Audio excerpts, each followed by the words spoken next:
ओम श्रीमन्महागणाधिपतये नमः। श्री परमात्मने नमः। श्रीमद्भागवत महापुराणम्।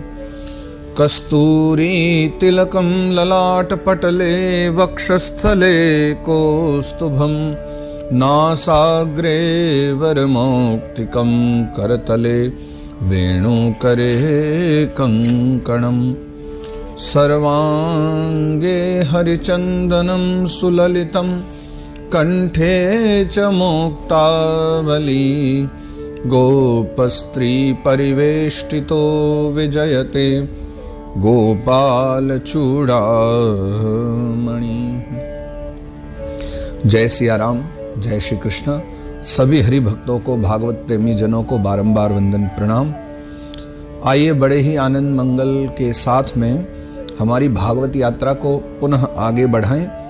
कल तक के भागों की जो चर्चा रही वो तृतीय स्कंद के 7वें अध्याय तक हमने दर्शन किया और उनमें प्रत्येक दिवस के अनुरूप हमारे 199 दिन पूरे हो गए। और सौभाग्य की बात है कि आज की जो चर्चा हमारी शुभारंभ हो रही है 8वें अध्याय से, वो 200वां जो भाग है, आज हमारा इस भाग के साथ 200 भाग पूरे हो जाएंगे अष्टम अध्याय के शुभारंभ के साथ।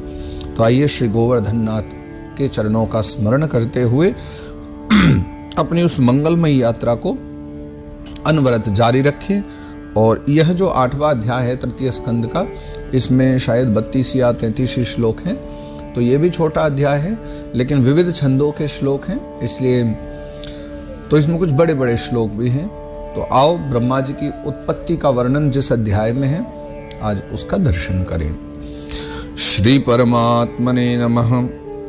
श्रीमद्भागवत महापुराणम् अथ तृतीय स्कंध अथाष्टमोऽध्यायः। मैत्रेय उवाच। सत्सेवनीयो बत पूर्ववंशो यल्लोकपालो भगवत्प्रधानः बभूविथेहाजित कीर्तिमालां पदे पदे नूतनयस्य भीक्ष्णम्। मैत्रेय उवाच। मैत्रेय और विदुर जी के मध्य में संवाद चल रहा है। हरिद्वार में गंगा तट पर मैत्रेय जी के आश्रम में ये कथा चल रही है। विदुर जी महाराज ने भगवत संबंधी बहुत सारे प्रश्न पूछे थे, है ना। गुण कर्म से संबंधित हुए, भूगोल खगोल से संबंधित थे, भगवान के अवतार विषयक थे और फिर सृष्टि विषयक प्रश्न किए गए थे। सृष्टि की उत्पत्ति कैसे हुई।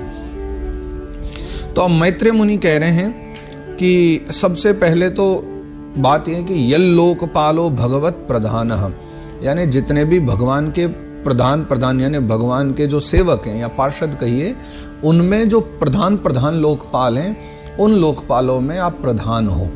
कौन कौन प्रधान है? जैसे सूर्य देवता हो गए, चंद्र देवता हो गए, वरुण हो गए, यम हो गए। तो उनमें से आप एक हो, क्योंकि विदुर जी स्वयं यम है ना। तो कहते हैं आप भी उन्हीं लोकपालों में से एक भगवत प्रधान है। आप एक भगवत प्रधान लोकपाल हैं। और सत्सेवनीयो बत पूर्ववंशो, क्यों आपने पूर्ववंश में जन्म लिया इसलिए पूर्ववंश की कीर्ति बढ़ गई है। विदुर जी के लिए उदाहरण दे रहे हैं कि आपके जन्म लेने से पूर्ववंश की कीर्ति बढ़ गई है, पूर्ववंश पूजनीय हो गया है।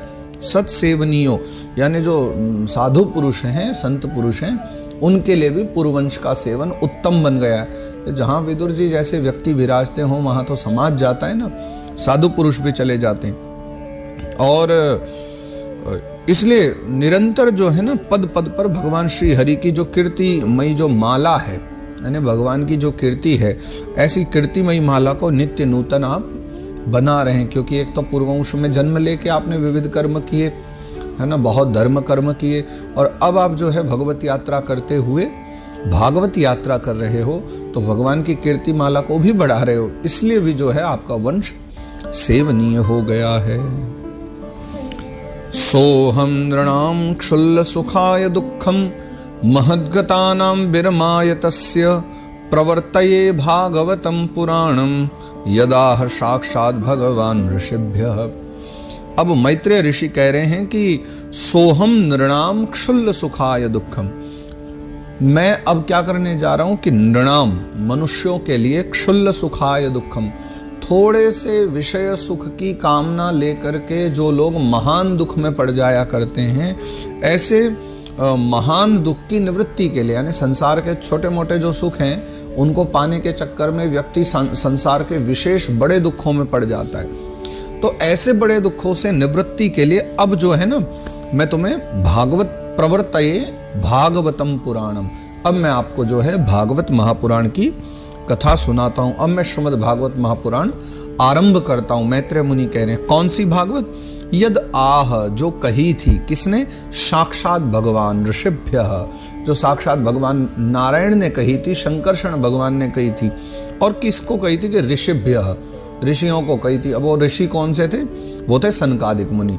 तो संकर्षण भगवान ने सनकादिक मुनियों को, यानी एक बात यहाँ और भी उठ करके आई है कि जैसे सनकादियों ने नारद जी को सुनाई, सुखदेव जी ने परीक्षित को सुनाई, यही भागवत को संकर्षण भगवान ने भी एक बार सनकादिकों को सुनाया था। और नहीं सुनाया होता तो फिर सनकादियों के पास कहाँ से आई होती? उन्होंने भी तो नारद जी को सुनाई है, जब वो भक्ति चरित्र की हम महात्म्य में कथा पढ़ते हैं पद्म पुराण अंतर्गत, तो वो यहीं से आरंभ हुई है। संकर्षण भगवान ने सनकादिकों को दी है।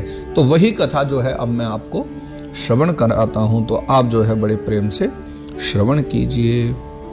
आसीन मुर्व्याम भगवंतमाद्यम शंकर्षणम देवमकुंठ सत्वम विवित्सवस्तत्वमतः परस्य कुमार मुख्या मुनयोन्वपृच्छन्।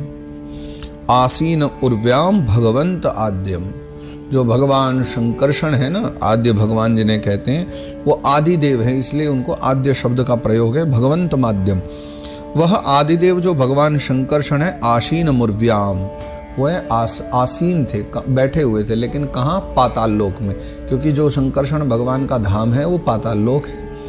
तो वहाँ बैठे हुए थे। शंकरषणम देव मकुंठ सत्वम, वह वैकुंठवासी शंकरषण भगवान वहां विराजमान थे। तब विविध सवस तत्वम अतः परस्य, तब ब्रह्म परम पुरुषोत्तम भगवान का जो ब्रह्म तत्व है, उस ब्रह्म तत्व को जानने की कामना लेकर के कुमार मुख्या मुनयोन्वपृच्छन्, वह जो 4 मुनि कुमार हैं, सनक सनंदन सनातन सनत कुमार, वह पाताल लोक में आए और अन्वपृच्छत्, अन्वपृच्छन् मतलब आकर के वो फिर जो है शंकरषण भगवान से पूछते हैं। क्या पूछते हैं? वो अगले श्लोक में चर्चा है। स्वमेव धिष्ण्यं बहुमानयन्तं यं वासुदेवाभिधमामनन्ति प्रत्यग्धृताक्षाम्बुजकोशमीश दुन्मीलयन्तं विबुधोदयाय।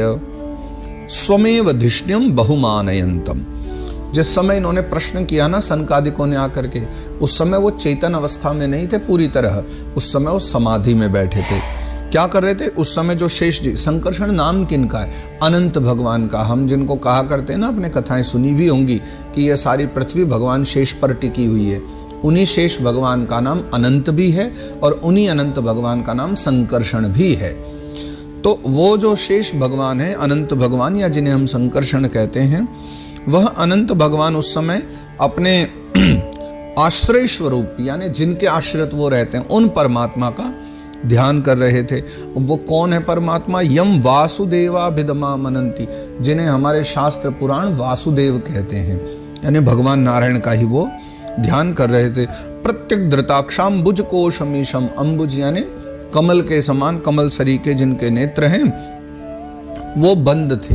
तो दुन्मीलयंतम विबुधोदयाय, तो जब सनत कुमार आदि ने उनसे प्रश्न किया यही कि आप हमें बतलाइए, तो फिर वो क्या करते हैं? दुन्मीलयंतम विबुधोदयाय, उन्होंने वो अपने जो नेत्र हैं ना, वो आधे खोले, पूरे नहीं खोले तब भी, और अध खुले नेत्रों से ही जो है वो उनकी ओर देखते हैं, जो उनसे ब्रह्म तत्व के विषय में जानने की कामना लेकर के वहां पर आए हुए थे।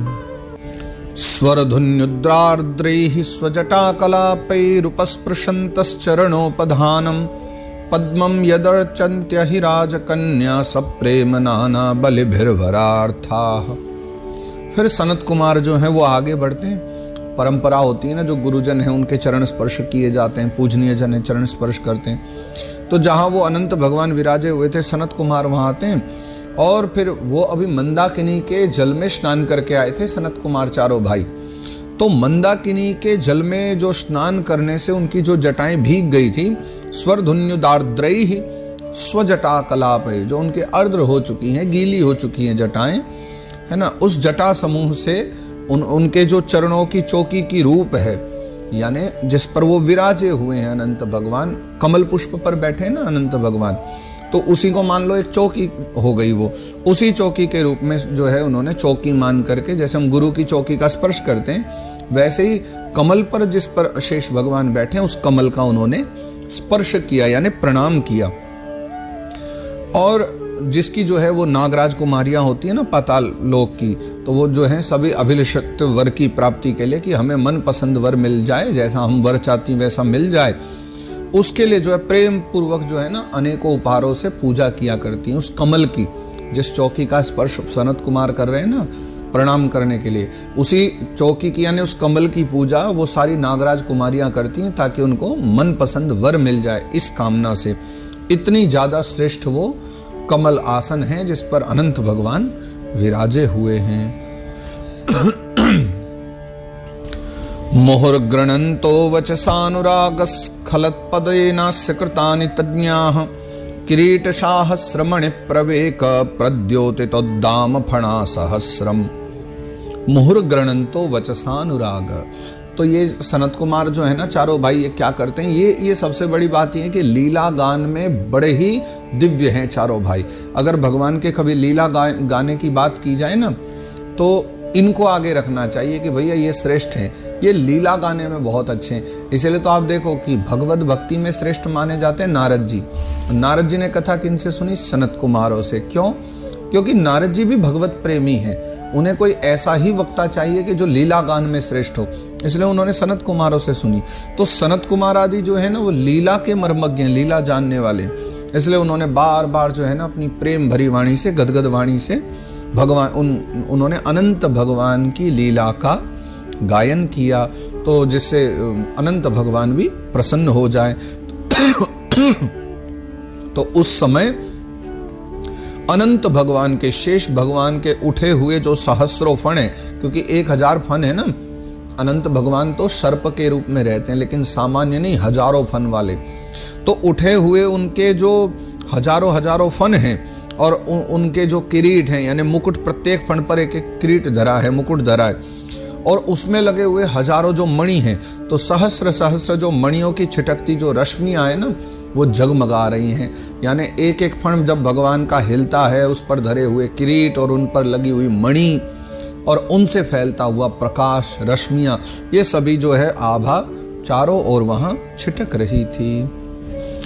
प्रोक्तम किलैतद्भगवत्तमेन निवृत्तिधर्माभिरतायतेन सनत्कुमाराय सचाह पृष्टः सांख्यायनायांगधृतव्रताय। तो प्रोक्तम किलैतद् भगवत्तमेन, तो भगवान शंकरषण जो हैं, फिर निवृत्ति परायण जो सनत कुमार जी हैं, उनको जो है भगवान शंकरषण ने निवृत्ति परायण सनत कुमार जी को जो है फिर ये भागवत सुनाया था। यह जो भागवत पुराण अब जो मैं आपको सुनाने जा रहा हूँ नारद जी, विदुर जी, मैत्रेय मुनि कह रहे हैं कि हे विदुर जी, अब जो मैं आपको सुनाने जा रहा हूँ फिर यह भागवत पुराण शंकरषण जी ने ही सनत कुमार जी को सुनाया था, ऐसा प्रसिद्ध, ऐसा माना जाता है। और सनत कुमाराय सचाह पृष्ठ सांख्यायनायांग धृतव्रताय, फिर वो जो हमारे सनत कुमार जी हैं उन्होंने जब इसको सुन लिया फिर उन्होंने भी तो इसको आगे बढ़ाया। तो सनत कुमार जी ने किसको सुनाया? नहीं, नारद जी को नहीं, नारद जी को तो सनकादियों ने सुनाया ही है, लेकिन उससे पहले सनत कुमार जी ने इस भागवत को सांख्यायन नाम के एक मुनि को सुनाया था या पढ़ाया था। तो सनत कुमार जी ने फिर इसको सांख्यायन मुनि को उनके प्रश्न करने पर सुनाया गया था। सांख्यायन पारमहंस्य मुख्यो विवक्षमाणो भगवद्विभूति जगाद सोष्मद्गुरवेन्विताय पराशरायाथ बृहस्पतिश्च। कुछ गूढ़ बातें और यहाँ मैत्रेय मुनि बतला रहे हैं कि परमहंसों में प्रधान श्री सांख्यायन जी, यानी परमहंस एक तो सुखदेव बाबा भी हैं लेकिन और भी तो बहुत सारे परमहंस जन माने गए। तो एक परमहंस है सांख्यायन मुनि जो हैं सनत कुमार जी के शिष्य, यानी सनत कुमार जी से जिन्होंने भागवत पढ़ी है। फिर वो परमहंस जो सांख्यायन जी हैं, फिर उनकी भी एक दिन इच्छा हुई क्यों ना मैं भगवान की विभूतियों का वर्णन करूं। तो उन्होंने यही जो भागवत शास्त्र है, भगवान की विभूतियों का वर्णन करने की इच्छा से उन्होंने अपने जो अनुगत शिष्य हैं, है ना, अपने अनुगत शिष्य और हमारे जो गुरुजी माने गए मैत्रेय मुनि कह रहे हैं कि जो हमारे गुरुजी लगते हैं और उनके शिष्य लगते हैं। कौन? पराशर मुनि। अर्थात पराशर मुनि जो हैं मैत्रेय जी के तो गुरुजी हैं, लेकिन सांख्यायन जी के शिष्य हैं। तो पराशर मुनि को ये मैत्रेय मुनि कह रहे हैं कि विदुर जी की, फिर उन्होंने अपने शिष्य पराशर मुनि को यह भागवत जो है पढ़ाया। और अकेले पराशर जी को नहीं पढ़ाया, देवताओं के गुरु जो बृहस्पति जी हैं उनको भी सांख्यायन मुनि ने ही भागवत को पढ़ाया है। तो अर्थात ये भागवत जो चारों ओर फैली है ना, ये गुरु शिष्य परंपरा के द्वारा ही सबको सुनाई गई है या सुनने को मिली है। प्रोवाच मह्यं सदयालुरुक्तो मुनिः पुलस्त्येन पुराणमाद्यं सोहम तवैतत् कथयामि वत्स श्रद्धालवे नित्यमनुव्रताय। और इसके पश्चात जो है प्रोवाच मह्यम, उसके पश्चात मुझे ये सुनाई गई। किसके द्वारा?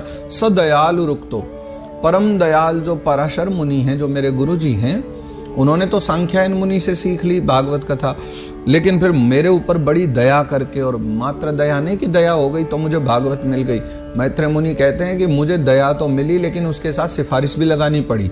सिफारिश किसकी? मुनि ही पुलस्त्येन पुराण माध्यम, जो पुलस्त मुनि है ना ब्रह्मा जी के पुत्र, उनकी सिफारिश भी लगवानी पड़ी। तो पुलस्त मुनि के कहने पर और मेरे ऊपर दयालु हो करके तब पराशर मुनि ने जो है वही भागवत पुराण मुझे पढ़ाया। और सोहम तवई तत् कथयामि वत्स, तो हे वत्स, हे विदुर, अब वही भागवत पुराण जो शंकरषण भगवान यानी अनंत भगवान से इनको मिली है, सनत कुमार जी को मिली, सनत कुमार जी से पराशर जी को मिली, सांख्यायन जी को मिली, सांख्यायन जी से पराशर जी को मिली, पराशर जी से मुझे मिली, और वही भागवत अब मैं तुम्हें प्रदान करने जा रहा हूं, जो इतनी यात्रा करके आई है। तो अब मैं तुम्हें वो श्रवण कराऊंगा। इसलिए श्रद्धालवे नित्य मनुव्रताय, इसलिए अब जो है ना, तुम्हें मैंने श्रद्धालु देखा है कि तुम श्रद्धालु भी हो, व्रती भी हो, है ना, अनुव्रत भी कर रहे हो मुझे, तो सदा मेरे लिए अनुगत देख करके, प्रसन्न हो करके अब मैं तुम्हें वही भागवत पुराण श्रवण करा रहा हूँ। देखो विदुर जी जब आए थे शुभारंभ में कि मुझे कथा सुना दीजिए, तो आते डायरेक्टली कथा नहीं सुनाई गई है। पहले भगवान की विभूतियों का वर्णन किया, भगवान के विषय में कहा, धर्म के विषय में कहा, लेकिन वो रुचि जब बढ़ती चली गई, इच्छाएं सुनने की बढ़ती चली गई, तब इन्होंने स्वीकार किया कि ये जो व्यक्ति है, अर्थात यम के रूप में जो विदुर बन करके पधारे हैं, ये कथा के योग्य हैं और इन्हें भागवत सुनानी चाहिए। तो अब यहाँ से मान लीजिए कि तृतीय स्कंद का 8वां अध्याय चल रहा है और मूल रूप से तो भागवत की चर्चा अब शुरू कर रहे हैं मैत्रेय मुनि, और अब विदुर जी को कथा सुना रहे हैं। उदाप्लुतं विश्वमिदं तदासीत् यन्निद्रया मीलितदृङ्यमीलयत् अहीन्द्रतल्पेऽधिशयान एकः कृतक्षणः स्वात्मरतौ निरीह। उदाप्लुतं विश्वमिदं तदासीत्, तो सृष्टि के पूर्व, अब यहां से जो है ना सृष्टि की उत्पत्ति की कथा शुरू होती है कि सृष्टि के पूर्व की बात है। उदाप्लुतम यानी पुरानी बात है, पहले समय की, जिस समय ये सारा का सारा जो विश्व है ना जल में डूबा हुआ था। विश्वम इदम तदासी, उदाप्लुतम मतलब डूबा हुआ है जल में, तो सारा विश्व जो है जल में डूबा हुआ था। और यन निद्रया मीलित दृङ्यमीलयत्, जो भगवान नारायण देव हैं, जो पूरे सृष्टि के कारण मात्र हैं, वो जो है शेष शैया पर पौढ़े हुए थे, है ना, अपनी शेष शैया पर सोए हुए थे। न्यमीलयत यानी आंखें बंद करके सो रहे थे। और अहीन्द्र तल्पे दिशयान एकः, वो जो है ना अपनी ज्ञान शक्ति को अक्षुण्ण रखते हुए योग निद्रा का आश्रय ले रहे थे। अर्थात योग निद्रा में तो थे, लेकिन उनको सब उनका वो चिरंतन भाव में थे, यानी उनके चिंतन में सारे वेद आदि तो जस के तस बने हुए थे।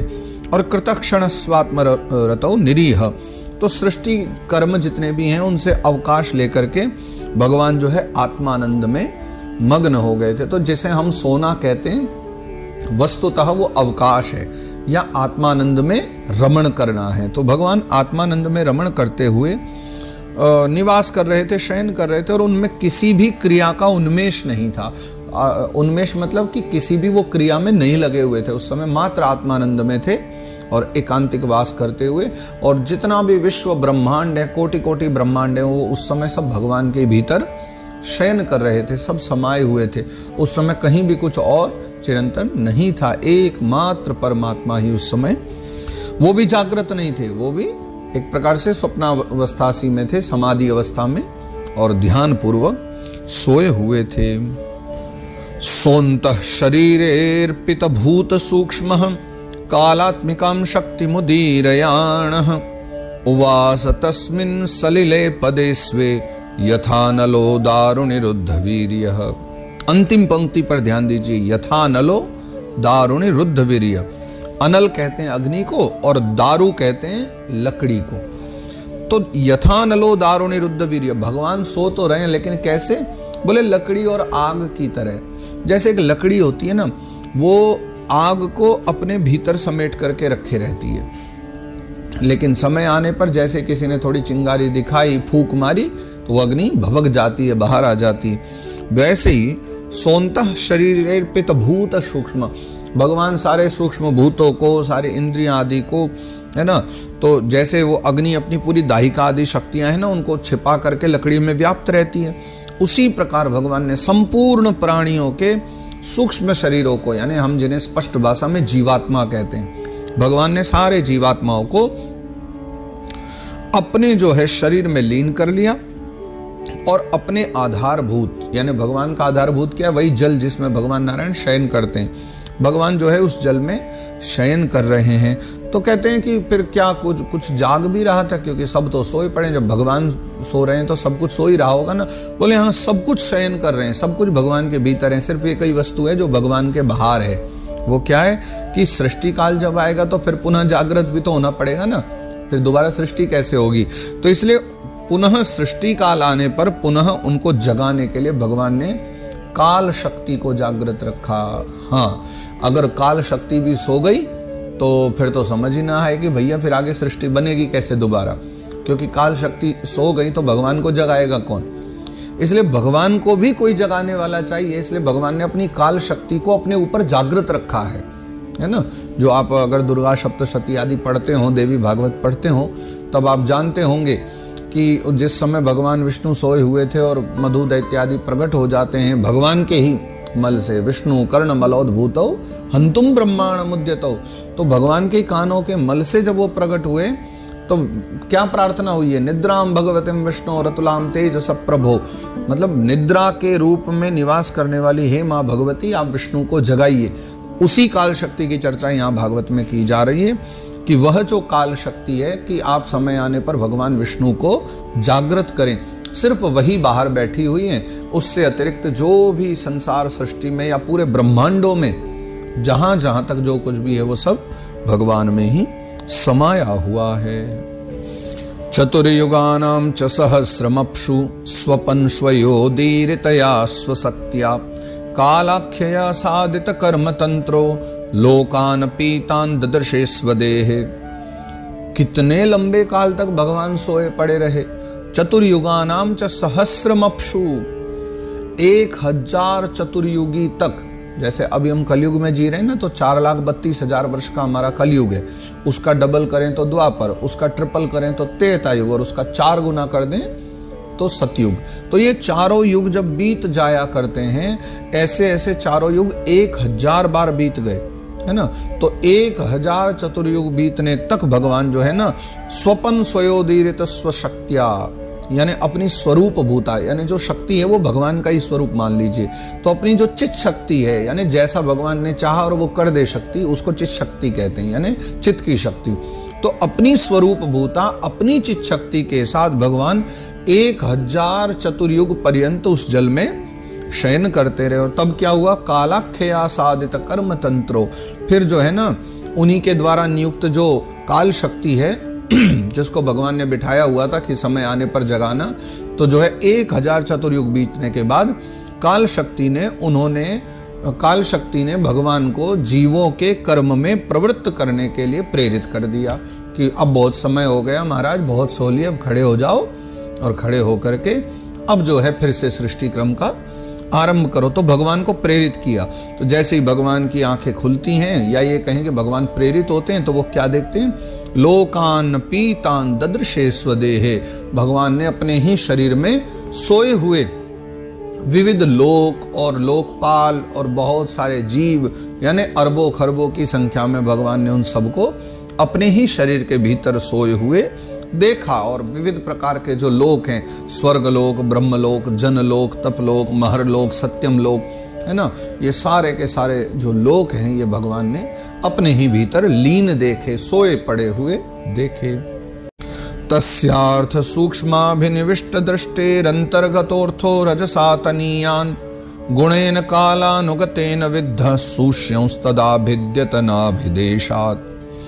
तो जिस समय भगवान की दृष्टि अपने में निहित लिंग शरीर आदि में पड़ी, यानी जितना जो कुछ भी लोक आदि भगवान के भीतर थे, उसमें एक सूक्ष्म तत्व विद्यमान है, मूल तत्व एक विद्यमान था।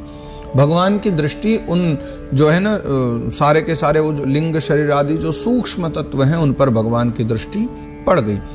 और तब क्या हुआ कि फिर काल से आश्रित होकर के और रजोगुण से क्षुभित होकर के सृष्टि की रचना के निमित्त वह जो सूक्ष्म तत्व है वो भगवान की नाभि से बाहर निकलने लगा। फिर क्या होता है जब भगवान की नाभि से वो बाहर निकला तो सपद्मकोशः सहसोदतिष्ठत् कालेन कर्म प्रतिबोधनेन स्वरोचिषा तत्सलिलं विशालं विद्योतयन्नर्क इवात्मयोनिः। फिर कर्म शक्ति को जागृत करने वाले काल के द्वारा, यानी जब तक काल ना हो तब तक कर्म शक्ति जागृत नहीं होगी, तो कर्म शक्ति को जो जागृत करने वाले हैं ऐसे काल के द्वारा भगवान विष्णु की नाभि से प्रकट हुआ वह जो सूक्ष्म तत्व है, यानी वो जो छोटा सा सूक्ष्म तत्व नाभि से निकला उसने एक रूप ले लिया। किसका? कि वो कमल कोश के रूप में सहसा ऊपर उठा, यानी सोए हुए भगवान नारायण की नाभि से एक कमल प्रकट हो गया।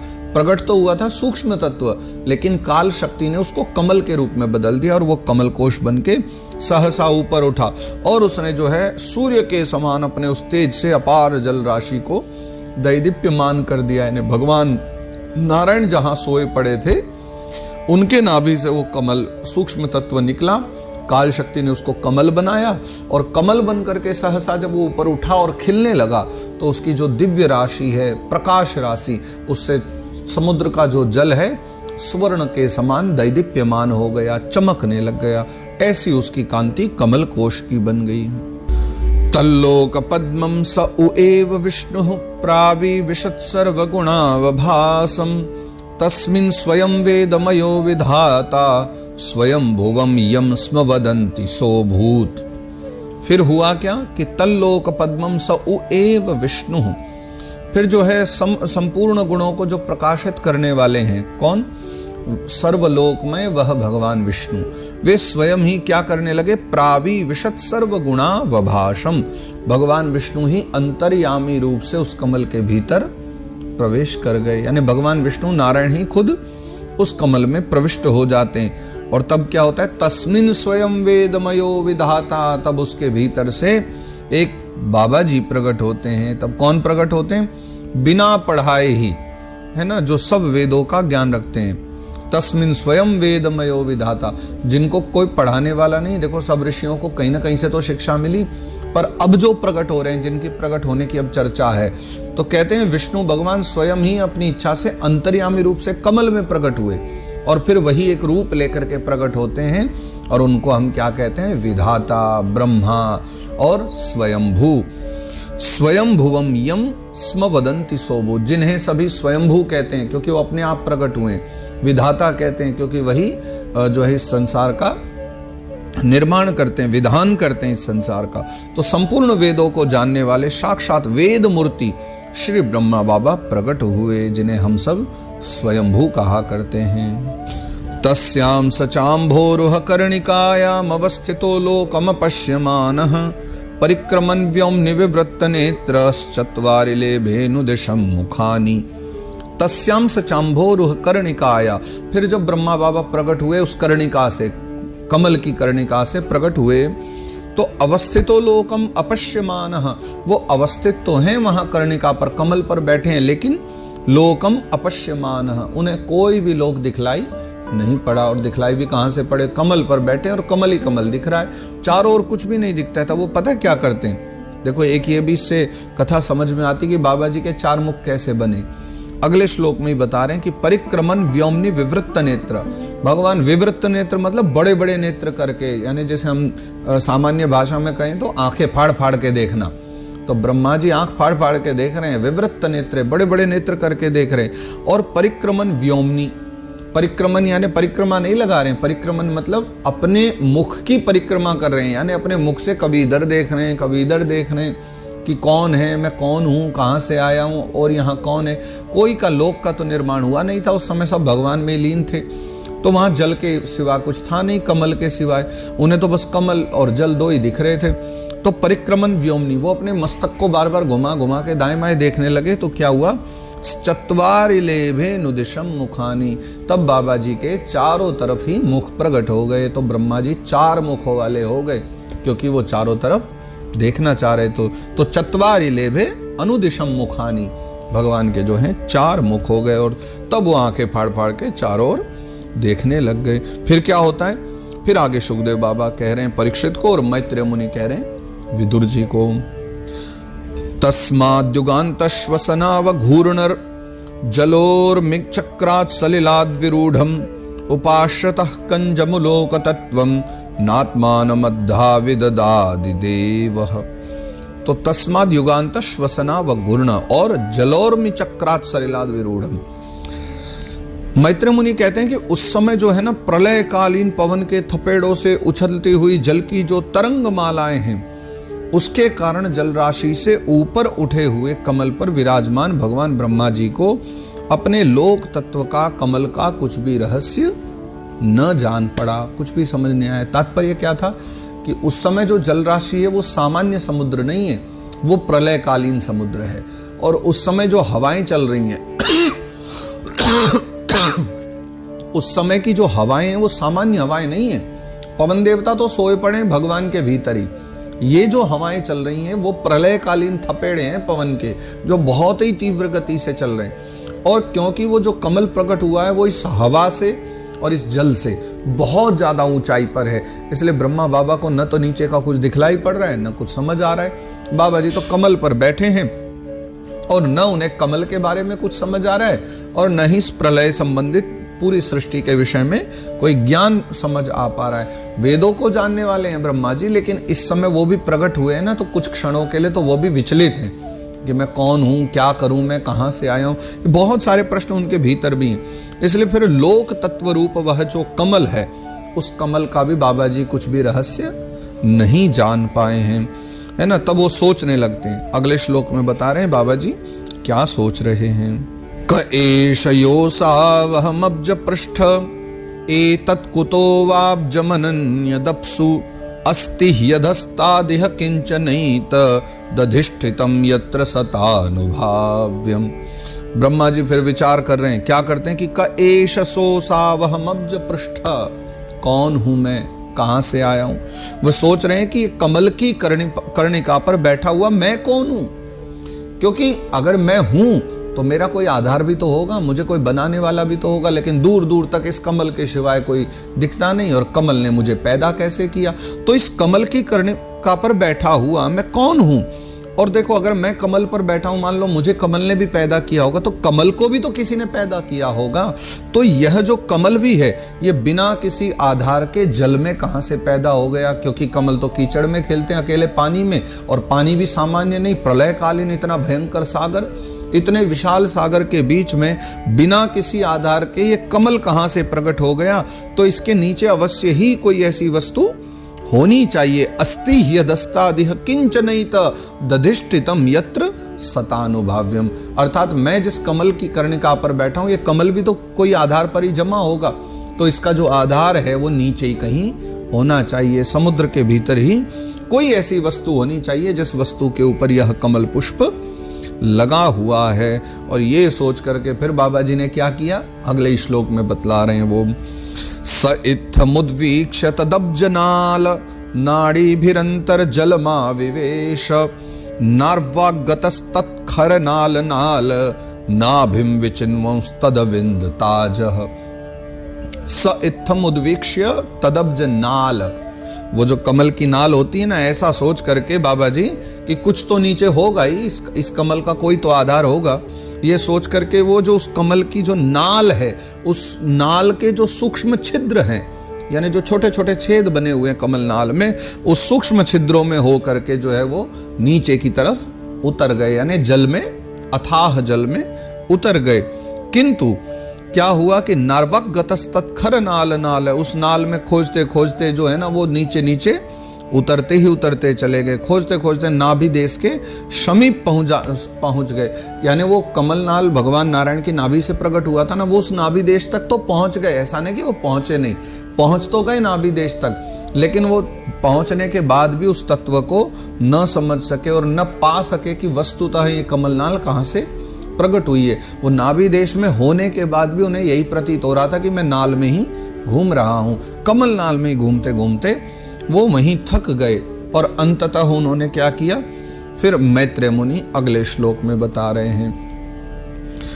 तमस्य पारे विदुरात्म सर्गम विचिन्वतो भूत सुमहांस्त्रणेमि यो देह भाजाम भयमीरयाण परीक्षणोत्यायुरजस्य हेति। तो हे विदुर जी महाराज, जब उस अपार अंधकार में, अब कमल नाल में कोई लाइट थोड़ी नहीं थी, प्रकाश थोड़े ही ना था, वो तो कमल का प्रकाश था जो थोड़ा बहुत समुद्र में दिख रहा था, जो भी प्रकट हुआ था उस समय जब कमल, तब भयंकर दिव्य प्रकाश हुआ। लेकिन कमल नाल के भीतर तो अंधकार है ना, तो उस अपार अंधकार में अपने उत्पत्ति स्थान को खोजने के लिए जो है खोजते खोजते ब्रह्मा जी बहुत काल तक वहीं घूमते रहे नीचे। और इसी मध्य में ब्रह्मा जी की आयु का भी समझो बहुत बड़ा काल बीत ही गया, बहुत बड़ा समय बीत गया। और तब यो देह भाजाम भय मीरयाण परीक्षणोत्या युरजस्य हेति ही। तो ये जो काल है ना, ये भगवान का चक्र ही है, इसलिए तो हम इसको काल चक्र कहा करते हैं। तो यह जो काल चक्र है, जो प्राणियों को भयभीत करता हुआ उनकी आयु को क्षीण करता रहता है, तो ऐसे ही ब्रह्मा जी का भी जो काल है, समय, वो क्षीण होता चला गया। लेकिन अंततः कोई निर्णय नहीं हुआ कि वस्तुतः ब्रह्मा जी की उत्पत्ति कहाँ से हुई। अब आपको और मुझे तो पता है, क्योंकि हम तो भागवत का आश्रय लेकर के बैठे हैं, पर बेचारे बाबा जी ने तो कितना प्रयास किया, कितना नीचे गए। और ये एक दो दिन की कथा नहीं थी, ऐसा वर्णन है कि सहस्रों वर्ष तक वो उसमें घूमते रहे, ढूंढते रहे अपने उत्पत्ति स्थान को, लेकिन उनको तब भी कुछ स्थान नहीं मिला। फिर क्या हुआ, अगले श्लोक में बतला रहे हैं। ततो निवृत्तो प्रतिलब्ध कामः स्वधिष्ण्यमासाद्य पुनः सदेवः शनैर्जित श्वास निवृत्त चित्तो न्यशीददारूढ़ समाधि योगः।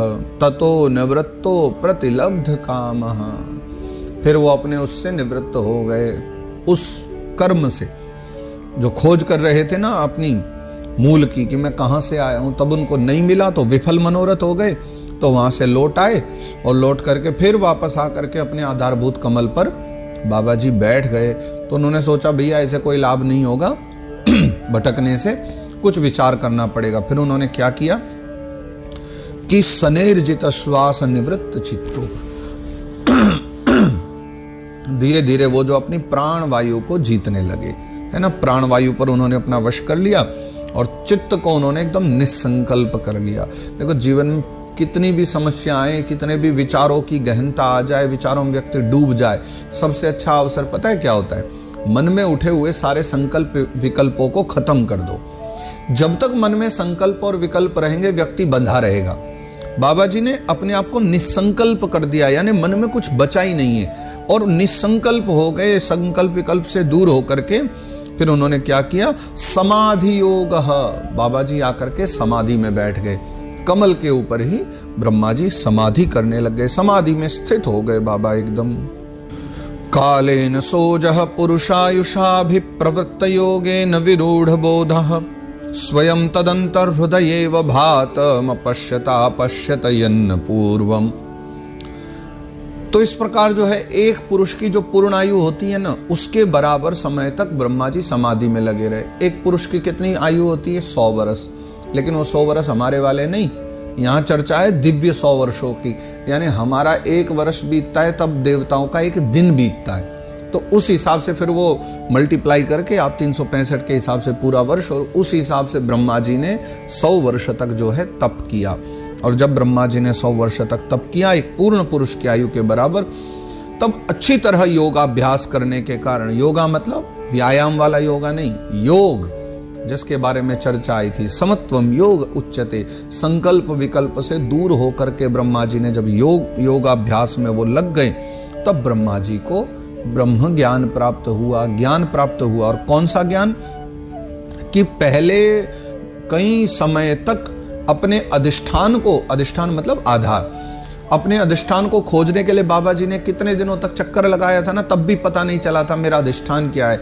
लेकिन अब योगाभ्यास में बैठने के कारण उन्होंने अपने अधिष्ठान को अपने हृदय में ही प्रकट होते देख लिया। ये होता है योग का प्रभाव, ये होता है समाधि का प्रभाव, कि बिना गए, पहले परिश्रम किया तो नहीं मिला, और अब योग किया तो बैठे बिठाए अपने हृदय में उन्होंने अपने अधिष्ठान को देख लिया। वह जो अधिष्ठान है जिसे पहले खोजने पर भी वो प्राप्त नहीं कर सके थे, देख नहीं पाए थे, वो अंतःकरण में अपने आप ही प्रकाशित होने लगा, अपने आप ही उनको दिखलाई पड़ने लगा, जिसे देख करके वो कुछ कुछ प्रसन्न हुए।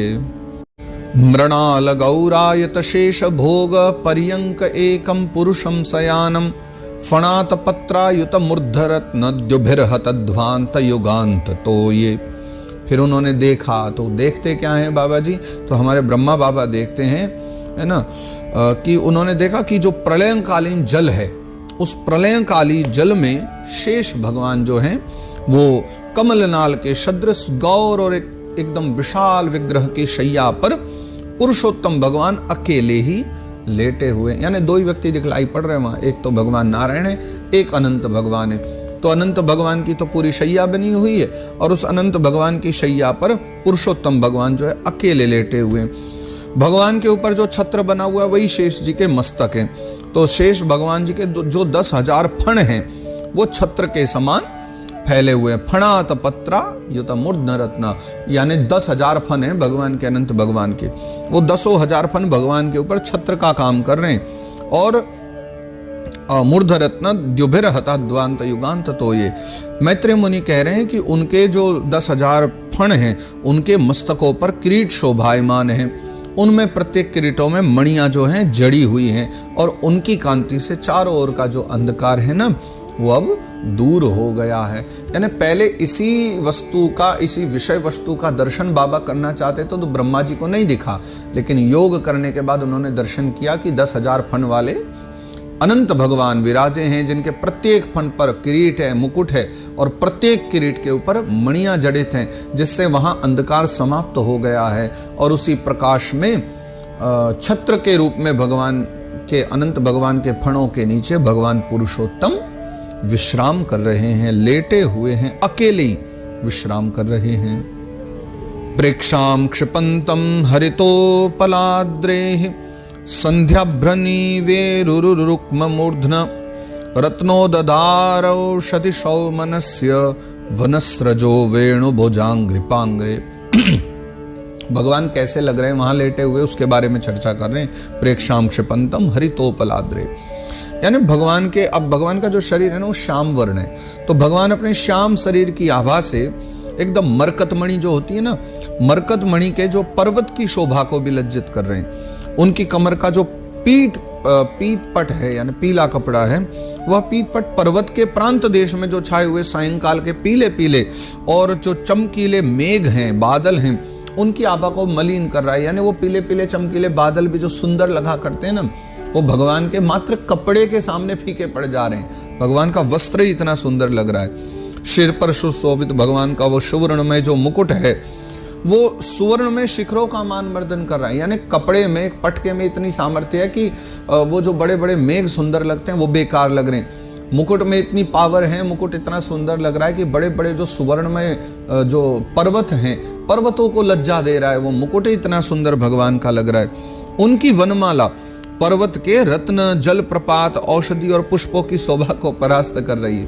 भगवान ने जो वनमाला धारण की हुई है ना, वो वनमाला ऐसी लग रही है कि पर्वतों के जो रत्न हो फीके पड़ जा रहे हैं। जल प्रपात, जल प्रपात मतलब जिन्हें हम आजकल झरना कहा करते हैं, उन्हें संस्कृत में जल प्रपात कहते हैं। तो वो जो जल प्रपात हो गए, औषधियां हो गई, पुष्प हो गए, सबके सब परास्त हो जा रहे भगवान की वनमाला के आगे। इतनी दिव्य भगवान की वनमाला है।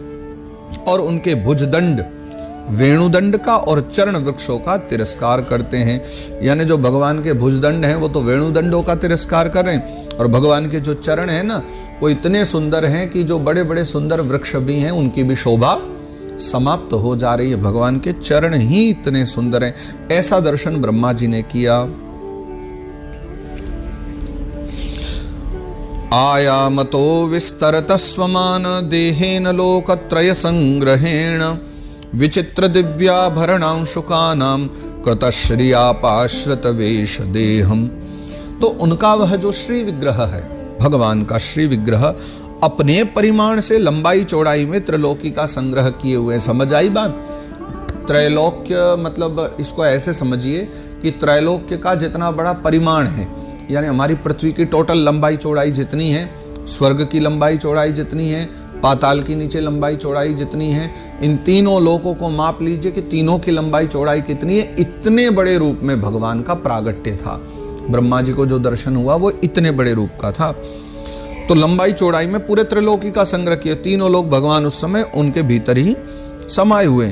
तो वह जो है ना अपनी शोभा से विचित्र और दिव्य वस्त्राभूषणों की शोभा को सुशोभित करने वाले होने पर भी पीतांबर आदि वेशभूषा से ही मात्र सुसज्जित होकर के बैठे हुए हैं। यानी भगवान विविध श्रृंगारों के द्वारा दिव्य नहीं लगते, अपितु जो भी धारण कर लें भगवान उसी में सुंदर हैं, बल्कि और उस वस्त्र की अथवा वो जो सामग्री भगवान ने धारण की आभूषण आदि उसी की महिमा को बढ़ा दिया करते हैं, है ना। तो वैसे भगवान स्वयं ही वस्त्राभूषणों की महिमा को बढ़ाने वाले हैं। विचित्र दिव्य आभरणांशुकानां, और तथापि भगवान जो है ना पीतांबर आदि पहन करके ही अपनी सामान्य सी वेशभूषा से बहुत सुसज्जित लग रहे हैं। पुंसां स्वकामाय विविक्त मार्गैरभ्यर्चतां कामदुगांघ्रि पद्मं प्रदर्शयन्तं कृपया नखेन्दु मयूख भिन्नांगुलि चारुपत्रम। फिर जो है पुंसाम स्वकामाय, जितने पुंसाम यानी पुरुषों, पुरुष मतलब यहाँ पुंस शब्द प्रयोग है मानवों के लिए, सबके लिए। स्वकामाय तो जितने भी मनुष्य हैं वो सब अपनी अपनी अभिलाषा की पूर्ति के लिए है ना विविक्त मार्ग अभ्यर्चताम, अपने जो है भिन्न भिन्न मार्गों से जो पूजा करने वाले भक्त हैं। तो कामदुगांघ्रि पद्मम, भक्त जनों को जो है ना भगवान कृपा पूर्वक अपने चरण कमलों का दर्शन दे रहे हैं। प्रदर्शयंतम कृपया नखेन्दु और मयूख भिन्नांगुलि चारुपत्रम। तो जो है ना भगवान अपने चरण कमलों का दर्शन सभी की कामना पूर्ति के लिए सबको अपने चरण कमलों का दर्शन दे रहे हैं। ऐसा सुंदर स्वरूप है। जिनके सुंदर जो अंगुली दल हैं, यानी प्रत्येक प्रत्येक अंगुली भगवान की हैं, फिर उनके जो नख हैं तो उस नख चंद्र की चंद्रिका से जो है अलग अलग स्पष्ट चमकते रहते हैं ना। भगवान का जो नख मात्र भी है ना, वो भी चरणों की किसी एक उंगली का एक नख, वो भी इतना दिव्य है कि उस पर भी दृष्टि चली जाए तो दृष्टि हटे ना। भगवान का ऐसा सौंदर्य, इतना दिव्य स्वरूप मैत्र मुनि बतला रहे हैं। और फिर अगले श्लोक में और भगवान का स्वरूप बताते हैं। मुखेन लोकार्ति हरस्मितेन परिस्फुरत कुंडल मंडितेन शोणायितेनाधर बिंब भासा प्रत्यर्हयंतम सुनसेन सुभ्रवा। मैत्र मुनि कहते हैं कि सुंदर नासिका, भगवान की नाक बड़ी सुंदर है। अनुग्रह वर्षी भौहें, भगवान की जो भौहें हैं ना कृपा बरसाने वाली, और कानों में झिलमिलाते हुए जो है कुंडल हैं उनकी शोभा। और बिंबा फल का नाम तो आपने प्रायः सुना ही होगा। शोणायितेना अधर बिंब भासा, जो बिंबा फल माना गया है, बिंबा फल के समान भगवान के एकदम लाल लाल अधर हैं। और उन लाल लाल अधरों की कांति का तो क्या वर्णन करें, कितने वो सुंदर लग रहे हैं। और लोकार्तिहारी जो मुस्कान है भगवान की, यानी जब हंस दें तो सब बिछ जाएं भगवान की मुस्कान पर, ऐसी अद्भुत मुस्कान। तो लोकार्तिहारी मुस्कान से युक्त जो भगवान का मुखारविंद है, वो अपने उपासकों का सम्मान और अभिनंदन कर रहे हैं। यानी भगवान के स्वरूप का वर्णन है कि भगवान उस समय कैसे दिखलाई पड़ रहे हैं। जब ब्रह्मा जी ने समाधि के द्वारा उनको देखा, तो ये सब जो अभी हम चर्चा कर रहे हैं ना, ये सारी बातें, ये निश्चित प्रत्यक्ष नहीं हो रहा है। ये ब्रह्मा जी अपने हृदय में दर्शन कर रहे हैं भगवान के कि ऐसा ऐसा हो रहा है। तो भगवान को उस प्रकार से अपने हृदय में ब्रह्मा जी देख पा रहे हैं और अनुभव कर पा रहे हैं। और आगे फिर जो है भगवान की सुंदरता का वर्णन और ब्रह्मा जी के मन में क्या चल रहा है उसका वर्णन मैत्रेय मुनि कर रहे हैं। कदम्ब किंजल कपिशंग वाससा स्वलंकृतम मेखलया नितंबे हारेण चानंत धनेन वत्स श्रीवत्स वक्षस्थल वल्लभेन। हे वत्स विदुर, उनके जो नितंब देश है ना, यानी नितंब स्थान है भगवान का। नितंब देश में जो है ना कदम्ब कुसुम की केसर के समान, देखो केसर भी है और केसर में भी कौन सी केसर, कदम्ब कुसुम। कदम्ब कुसुम की जो केसर है उसके समान भगवान का पीला वस्त्र, सुवर्णमयी मेखला सुशोभित है तथा भगवान का जो वक्षस्थल है ना, वक्षस्थल में अमूल्य हार है और सुनहरी रेखा वाले श्रीवत्स चिन्ह की, भगवान के जो श्रीवत्स का चिन्ह बना हुआ है ना, तो सुनहरी रेखा वाला वह श्रीवत्स का चिन्ह जो है अपूर्व शोभा दे रहा है। इन सब चीजों से, यानी पीतांबर से, भगवान की माला से, मेखला से, इनसे भगवान का जो स्वरूप है बहुत दैदीप्यमान हो रहा था। और आगे वो कहते हैं परार्घ्य केयूर मणि प्रवेक परियस्तदोर्दंड सहस्र शाखम अव्यक्त मूलम भुवनांग्रिपेंद्र महेंद्र भोगैरधिवीत वल्शम। वह जो अव्यक्त मूल चंदन वृक्ष के समान है ना। अव्यक्त मूल यानी प्रत्येक प्राणी में जो खुशबू है, या ये कहें प्रत्येक सृष्टि में जो गंध है वो भगवान के द्वारा है, इसलिए कहा गया अव्यक्त मूल चंदन वृक्ष के समान। जैसे चंदन में सर्वत्र गंध विद्यमान है, चंदन जो है कहीं से भी काटो उसकी लकड़ी को तो चंदन वृक्ष में सर्वत्र गंध फैली रहती है। तो वैसे ही ठाकुर जी भी हैं अव्यक्त मूल चंदन वृक्ष के समान है कि उनके तो मूल में सर्वत्र ही वो सुगंधी बनी हुई है। महामूल्य केयूर धारण किए, उत्तम उत्तम मणियों से सुशोभित हैं। भगवान के जो विशाल भुजदंड हैं वही मानो उसकी सहस्रों शाखाएं, यानी ये दर्शन करा रहे हैं कि मानो अगर भगवान चंदन वृक्ष हो तो फिर कैसे हो। तो भगवान के बड़े बड़े जो भुजदंड है ना वो मानो उनकी सुगंधित बड़ी बड़ी शाखाएं हैं। और देखो चंदन के वृक्षों में जैसे बड़े बड़े सांप लिपटे रहते हैं ना, महेंद्र भोगे रदिवीत वल्शम भुवनांग्रिपेंद्र, जैसे बड़े बड़े चंदन के वृक्षों में बड़े बड़े सांप लिपटे रहते हैं, उसी प्रकार उनके कंधों को शेष जी के फणों ने लपेट रखा है। यानी भगवान की भुजाएं और ऊपर से वो 10,000 फनों वाले जो अनंत भगवान है उनके एक आध दो मुख नीचे आकर के भगवान की भुजाओं से लिपट जाया करते। तो ऐसा ही लगता मानो चंदन वृक्ष को सांप ने लपेट लिया हो।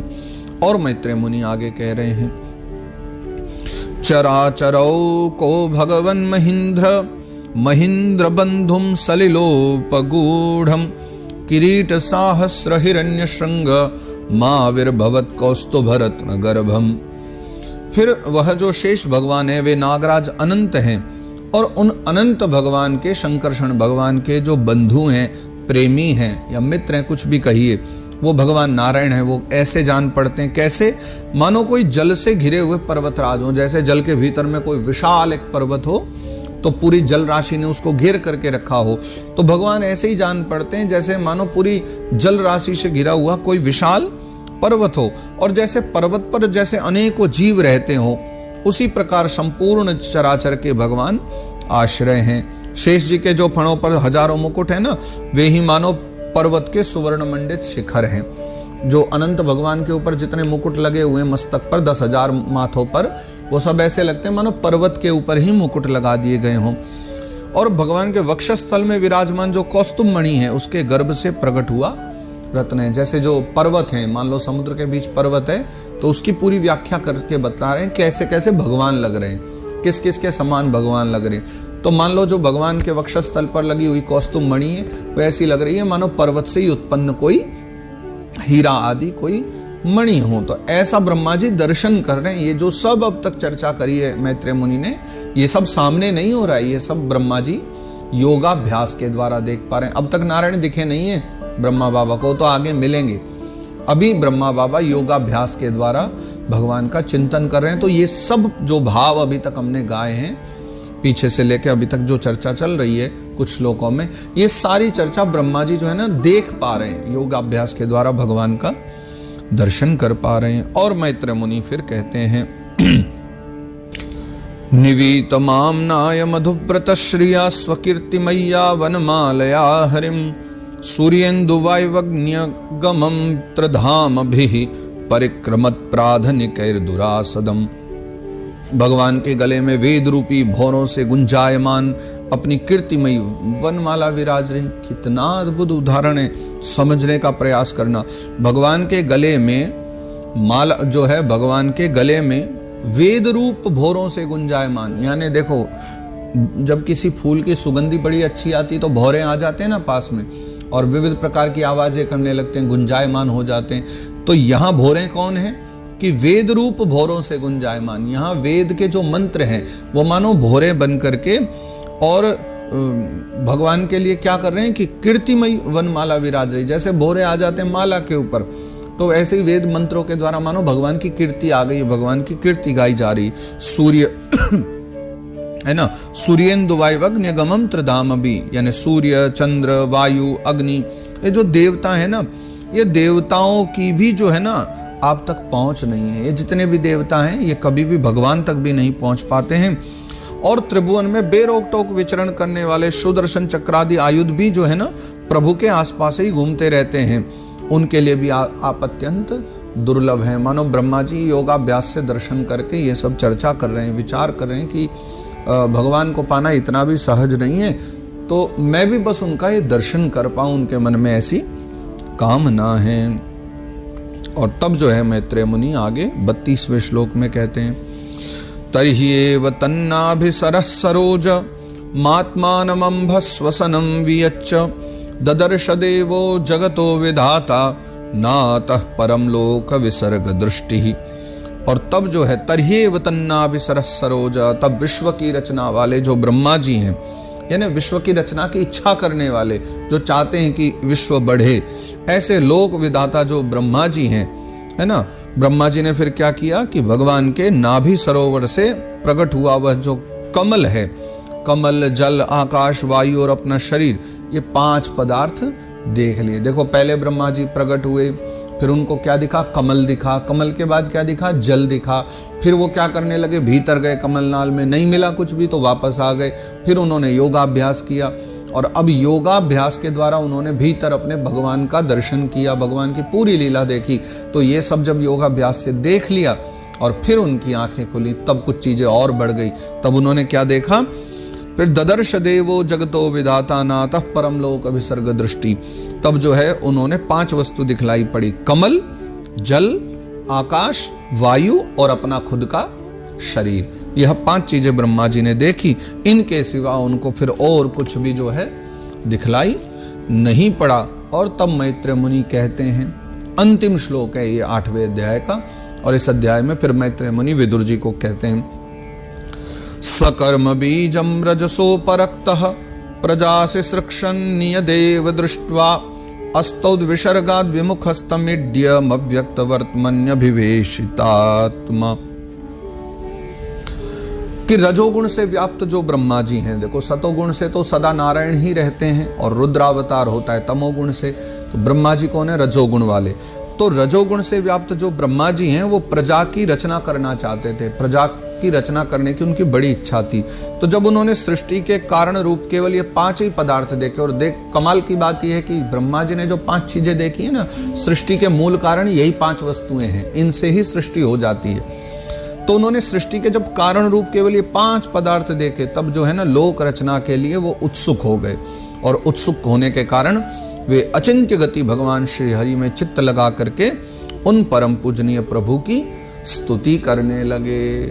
यानी ब्रह्मा जी ने विचार किया कि वही सृष्टि करनी है तो उसके लिए भगवान से प्रार्थना करनी पड़ेगी, भगवद आज्ञा होगी तब कहीं जा करके ही तो सृष्टि संभव हो सकती है। तो ऐसा विचार करके ब्रह्मा बाबा जी जो है भगवान की प्रार्थना करने लगते हैं। तो ये 33 श्लोक हैं, क्योंकि अभी अनुष्टुप छंद के तो हैं नहीं, ये सब अधिक अक्षरों वाले श्लोक हैं, बड़े बड़े श्लोक हैं, विविध छंदों में हैं, और त्रिष्टुबादी हैं, जगती छंद आदि भी हैं इनमें, तो इस कारण से इनमें थोड़ा समय भी लग जाता है। तो आज का अध्याय वैसे छोटा ही था, 33 श्लोक मात्र थे, लेकिन श्लोक सब बड़े वाले थे, इसलिए समय भी इसमें पूरा लगा आज का। तो यहाँ तक की चर्चा में कि बाबा जी ने अब जो है स्तुति शुभारंभ कर दी, लेकिन अब वो स्तुति करते क्या हैं ये हम कल से 9वें अध्याय से दर्शन करेंगे। तो कल के भाग में 9वें अध्याय का शुभारंभ होते ही सीधा ब्रह्मा जी की वाणी शुरू होगी, न तो मैत्रेय मुनि की न सुखदेव जी की, सीधा ब्रह्मा जी की वाणी आरंभ होगी और ब्रह्मोवाचा कह करके कल की कथा का हम आरंभ करेंगे। आज के सत्र को हम यहाँ विश्राम देंगे। आज का भाग हमारा यहाँ पूर्ण होगा। 8वां अध्याय यहाँ विश्राम लेता है। जय जय श्रीमद्भागवते महापुराणे पारमहंस्याम संहितायां तृतीय स्कंदे अष्टमोऽध्यायः। तो इस प्रकार श्रीमद्भागवत महापुराण में परमहंस संहिता के इस तृतीय स्कंद में यह 8वां अध्याय यहाँ विश्राम लेता है। श्री कृष्णार्पणमस्तु, श्री कृष्णार्पणमस्तु, श्री कृष्णार्पणमस्तु। श्री गोवर्धननाथ की जय। सिया राम, सिया राम।